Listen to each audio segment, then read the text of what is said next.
ಶಾಸ್ತ್ರಿಗಳನ್ನ ನಮ್ಮ ಯಜಮಾನ್ರ ಕಾಲದಿಂದನೂ ನೋಡ್ಕೊಂಡು ಬಂದಿದ್ದೀನಿ. ಈ ಹೂವ ಪಾವುಗಳನ್ನ ಹೇಗೆ ನಂಬೋದು? ರಶ್ಮಿ ಕೊಲೆ ಪ್ರಕರಣದಲ್ಲಿ ವಿಚಾರಣೆಗೆ ಅಂತ ದೇವಸ್ಥಾನಕ್ಕೆ ಹೋದಾಗಲಿಲ್ಲ ಅಡ್ಡಿಪಡಿಸ್ತಾ ಇದ್ರು. ಈ ಚಕ್ರದ ವ್ಯಾಮೋಹದಿಂದ ಅವರಿಂಥ ಪರಿಸ್ಥಿತಿಗೆ ಬಂದಿರ್ಬೋದಾ ಅಂತ ಅನ್ನಿಸ್ತಾ ಇದೆ. ಮೂರಿನ ದಿನ ಎಲ್ಲ ಹಾಗೆ ಮಾತಾಡ್ತಿದ್ರು ಕೂಡ. ಕಡ್ಕಿಗೂ ವಿರೂಪಾಕ್ಷನಿಗೂ ಸ್ನೇಹ ಇದೆ ಅಂತಲೂ ಮಾತಾಡ್ತಾ ಇದ್ರು. ಶ್ರೀಚಕ್ರ ಅಮ್ಮನವರ ಸನ್ನಿಧಾನ ತಲುಪಿ ಊರ್ನವರೆಲ್ಲ ಚೆನ್ನಾಗಿದ್ರೆ ಅಷ್ಟೇ ಸಾಕು. ಕಡಿಕೆ ಸಂಹಾರ ಆದ್ರೆ ಇದಕ್ಕೊಂದು ಪರಿಹಾರ ಸಿಗುತ್ತೆ. ಆತಂಕ ಪಡೋವಂಥದ್ದು ಏನೂ ಇಲ್ಲಮ್ಮ. ನೀವು ಸಮಾಧಾನವಾಗಿರಿ, ಅವ್ರು ಬಂದ್ಬಿಡ್ತಾರೆ. ಹೋದ ಕೆಲಸ ಆಗಿ ಅವ್ರ ಮನೆ ಸೇರಿದ್ರೆ ಸಾಕು, ಅಷ್ಟೇ ನನಗೆ ಸಮಾಧಾನ. ರಾಜಲಕ್ಷ್ಮಿ ಅವರೇ, ಕಡ್ಕಿ ಬಂಗಾರಿ ಮತ್ತು ರಶ್ಮಿನ ಸಾಯಿಸ್ಬಿಟ್ಟ.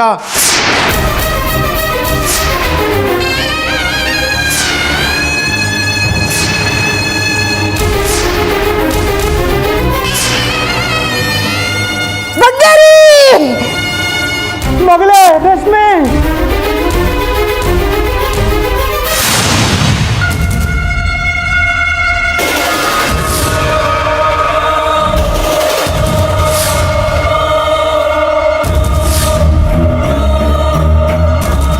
ನೀನೇ ಅಲ್ವಾ ತ್ರಿಪುರ ಸುಂದರಿ?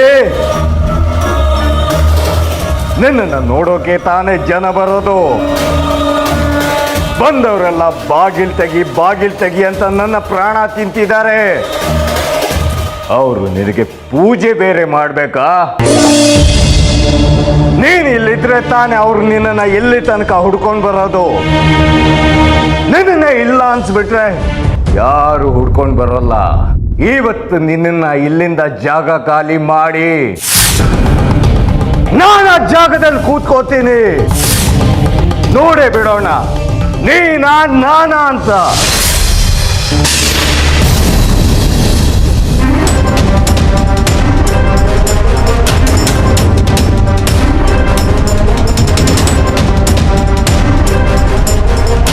ಇವತ್ತಿಗೆ ನಿನ್ನ ಈ ದೇವಸ್ಥಾನದ ಋಣ ಮುಗಿತು. ನಿನ್ನನ್ನು ತಗೊಂಡೋಗಿ ಆಚೆ ಬಿಸಾಕಿ ನಾನು ಈ ಜಾಗದಲ್ಲಿ ಕೂರ್ತೀನಿ. ಆಗ ಎಲ್ಲರೂ ನನ್ನನ್ನೇ ದೇವರು ಅಂತ ಪೂಜಿಸ್ತಾರೆ.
ಬಂದ್ಯಾ?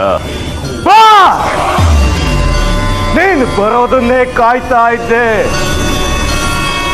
ಇವತ್ತು ನೋಡೇ ಬಿಡೋಣ ನಾನ ಅಂತ.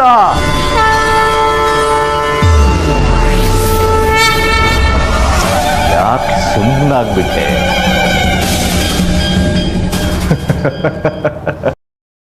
ಏನು ಮಾಡೋದಕ್ಕಾಗೋದಿಲ್ಲ ಅಲ್ಲ? ಯಾಕೆ ಹೇಳು? ಶ್ರೀಚಕ್ರ ನನ್ನ ಕೈಯಲ್ಲಿದೆ.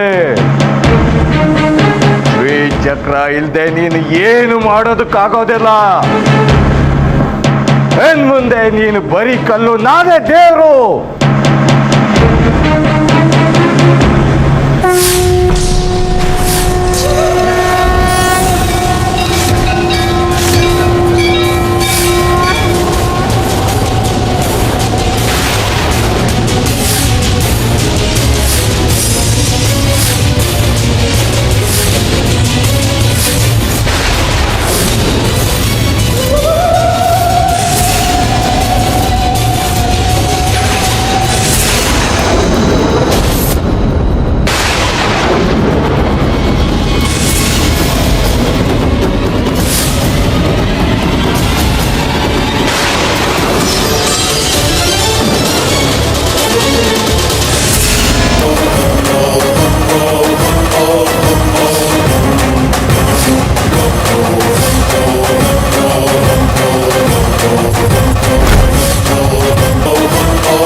ಅವ್ರ ಪಾದ ಹಿಡ್ಕೋತೀನಿ, ಅವರೇ ನನ್ನನ್ನು ಕಾಪಾಡ್ತಾರೆ.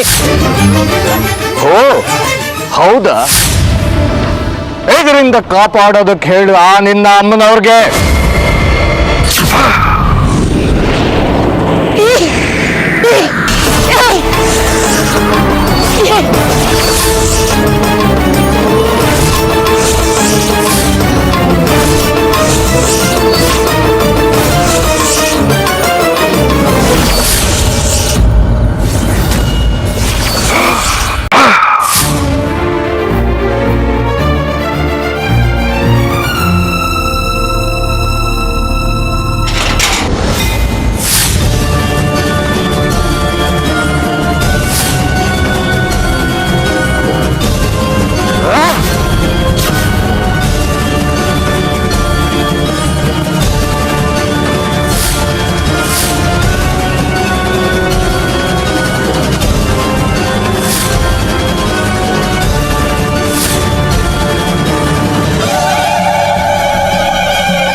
ಈ ಪೂಜೆ ನಡೆಯೋದಕ್ಕೆ ನಾನ್ ಬೇಡದಲ್ಲ.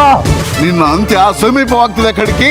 ಇವಳು ಮುಖಾಂತರ ತಾನೇ ನನ್ನ ಅಂತ್ಯ ಹಾಡೋದಕ್ಕೆ ಹೊರಟಿರೋದು.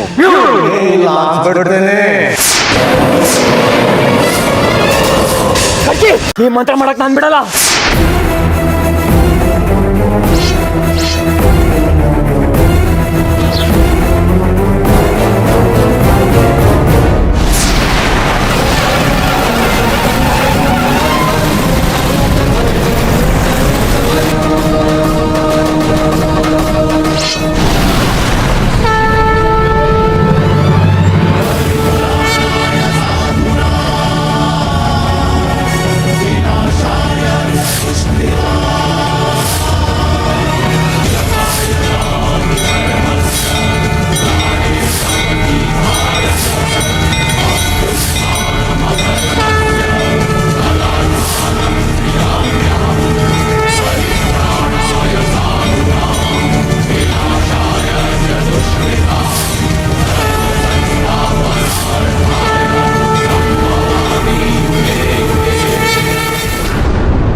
ಲಕ್ಷ್ಮಿ ಅಮ್ಮ ನಂಗೆ ಸಾಕು.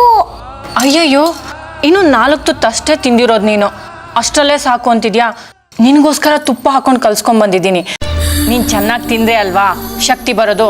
ಶಕ್ತಿ ಬಂದರೆ ತಾನೇ ನಿನಗೆ ಚೆನ್ನಾಗಿ ಓದೋಕ್ಕೆ ಆಟ ಆಡೋದಕ್ಕೆ ಆಗೋದು. ಇನ್ನು 4 ತುತ್ತು ತಿನ್ಬಿಡು, ಆಮೇಲೆ ಮೊಸರನ್ನ ಕಲ್ಸ್ಕೊಂಬರ್ತೀನಿ.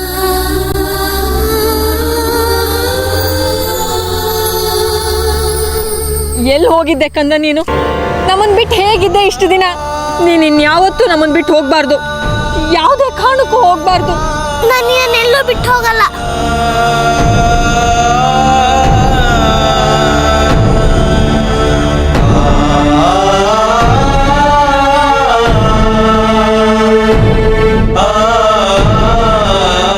ಇಲ್ಲ ಮಗಳೇ, ನಾನು ಬಿಟ್ಟು ಹೋಗಲ್ಲ. ನಾನು ಬದುಕಿರೋದು ನಿನಗೋಸ್ಕರ, ಈ ಜೀವ ಇರೋದು ನಿನಗೋಸ್ಕರ. ನಾನು ಎಲ್ಲೂ ಹೋಗಲ್ಲ ಮಗಳೇ.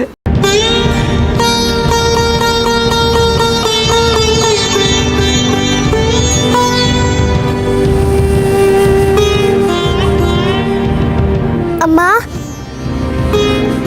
ಅಮ್ಮ ಎದ್ದೇಳಮ್ಮ, ನಾನು ಹಿರಣ್ಮಯಿ ನಿನ್ ಮಗಳು ಬಂದಿದ್ದೀನಿ. ಎದ್ದೇಳಮ್ಮ, ನನಗೆ ಹೇಳಿದ್ದೆ ನಾನು ನಿನ್ನ ಬಿಟ್ಟು ಎಲ್ಲೂ ಹೋಗಲ್ಲ ಅಂತ.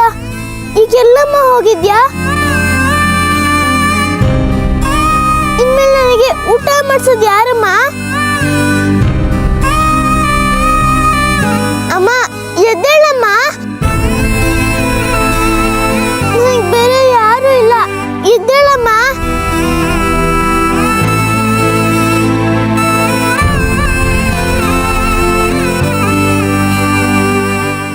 ಅಪ್ಪ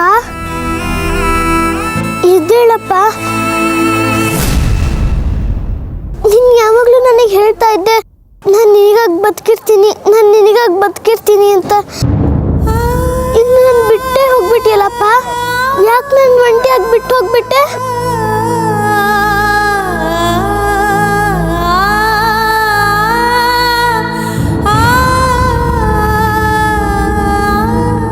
ನಾನು ಏನ್ ಮಾಡ್ಲಿ? ಯಾರ ಜೊತೆ ಇರ್ಲಿ ನಾನು?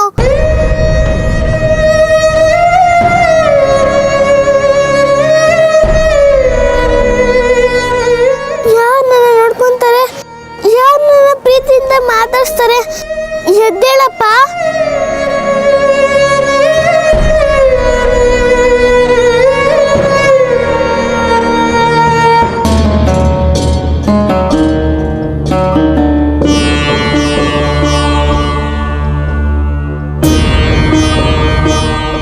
ಕಂದ,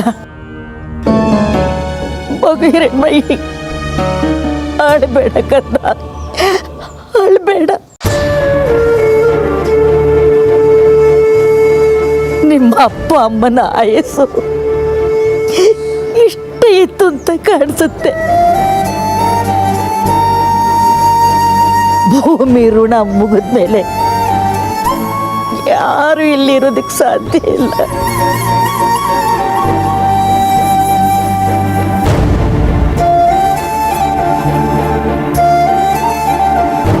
ಅಳ್ಬೇಡ ಕಂದ, ಅಳ್ಬೇಡ. ನಾನಿದ್ದೀನಿ, ನಾನು ನಿನ್ನ ಜೋಪಾನವಾಗಿ ನೋಡ್ಕೋತೀನಿ ಕಂದ. ಅಳ್ಬೇಡ ನನ್ನವ್ವ, ಅಳ್ಬೇಡ ಮಗು.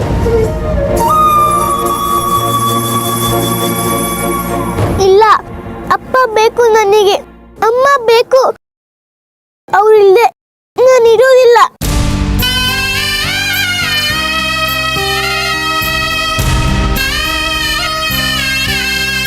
ನನಗೆ ಅವರಿಬ್ರು ಬೇಕು ಅಜ್ಜಿ.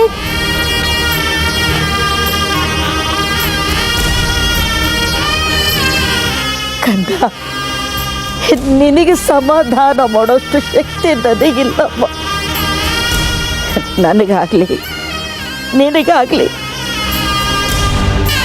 ಈ ದುಃಖನ ಭರಿಸೋಷ್ಟು ಶಕ್ತಿನೂ ನಮಗಿಲ್ಲ ಕಣಮ್ಮ, ನಮಗಿಲ್ಲ. ಅಜ್ಜಿ,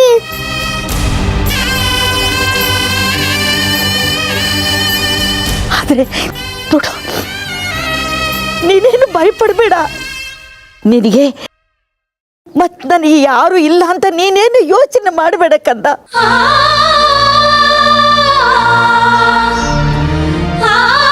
ನೋಡು, ನಾನಿದ್ದೀನಿ, ನಿನ್ನಜ್ಜಿ ನಾನಿದ್ದೀನಿ. ಇಲ್ಲ ಕಂದ, ನಾನಿರೋವರೆಗೂ ನೀನೇನು ಭಯಪಡಬೇಡ ಕಂದ. ನೋಡು, ನಿನ್ನ ನಾ ಜೋಪಾನಾಗಿ ನೋಡ್ಕೋತೀನಿ ಕಂದ. ಆದ್ರೆ ಅಜ್ಜಿ, ನಿನಗೂ ವಯಸ್ಸಾಯ್ತು.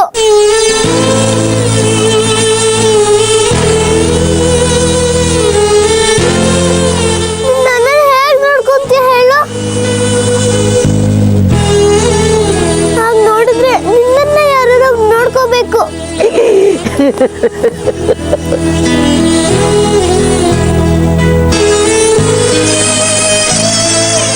ಅಜ್ಜಿ, ಏನ್ ಮಾಡೋದು ಅಜ್ಜಿ? ಅಪ್ಪ ಅಮ್ಮ ನಮ್ಮಿಬ್ರನ್ನ ಬಿಟ್ಟುಟ್ಟೋದ್ರು. ನನಗೆ ಅವರಿಬ್ರು ಬೇಕು ಅಜ್ಜಿ. ಅವ್ರಿಲ್ದೆ ನಾನು ಹೇಗಿರ್ಲಿ ಹೇಳು?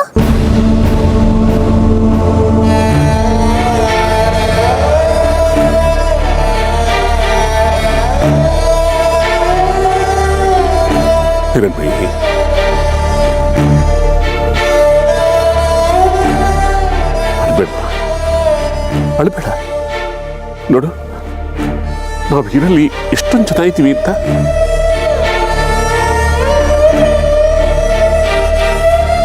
ಯಾಕೆ ಯಾರು ಇಲ್ಲ ಅನ್ಕೊಳ್ತಾ ಇದ್ದೀಯ?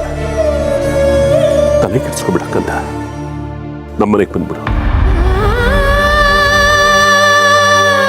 ನಿನಗೆ ಯಾವ ತೊಂದರೆನೂ ಇಲ್ಲದೆ ಇರೋ ಹಾಗೆ ನಾವು ನೋಡ್ಕೊಳ್ತೀವಿ, ಆಯ್ತಾ? ಶಾಸ್ತ್ರಿಗಳೇ, ಅಳಬೇಡಕ್ಕಂತ. ನಮಗೆ ತಾನೇ ಯಾರಿದ್ದಾರೆ? ಇದ್ದ ಒಬ್ಬ ಮೊಮ್ಮಗಳು, ಅವಳು ನಮ್ಮನ್ನು ಬಿಟ್ಬಿಟ್ಟು ಹೊರಟೋದ್ಲು. ಈಗ ನೀನೇನ ನಿಮ್ಮ ಮೊಮ್ಮಗಳಮ್ಮ.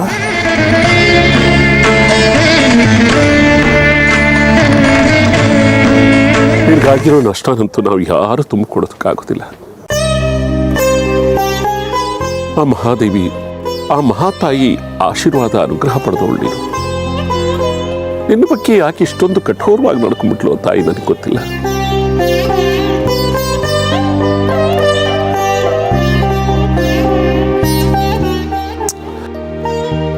ನಿನ್ ಹೀಗಾಗಬಾರ್ದಾಗಿತ್ತು. ಬಂಗಾರಿ ನಿನ್ನ ಮೇಲೆ ಪ್ರಾಣನೇ ಇಟ್ಕೊಂಡಿದ್ದ. ರಶ್ಮಿ ತಾನೇ ಹೆರ್ದೇ ಇದ್ರು ತನ್ನ ಮಗು ತರನೇ ನಿನ್ನನ್ನು ಪ್ರೀತಿ ಮಾಡ್ತಾ ಇದ್ಲು. ಎಷ್ಟು ಶೀಘ್ರವಾಗಿ ನೀನು ಇಂಥ ಪರಿಸ್ಥಿತಿ ಬರಬಾರ್ದಾಗಿತ್ತು ತಾಯಿ, ಬರಬಾರ್ದಾಗಿತ್ತು. ಆ ಮಹಾತಾಯಿ ಇಚ್ಛೆ ಏನಿದೆಯೋ ಏನು, ಕಾರಣ ಇಲ್ಲದೆ ಯಾವುದೂ ನಡೆಯೋದಿಲ್ಲ ತಾಯಿ.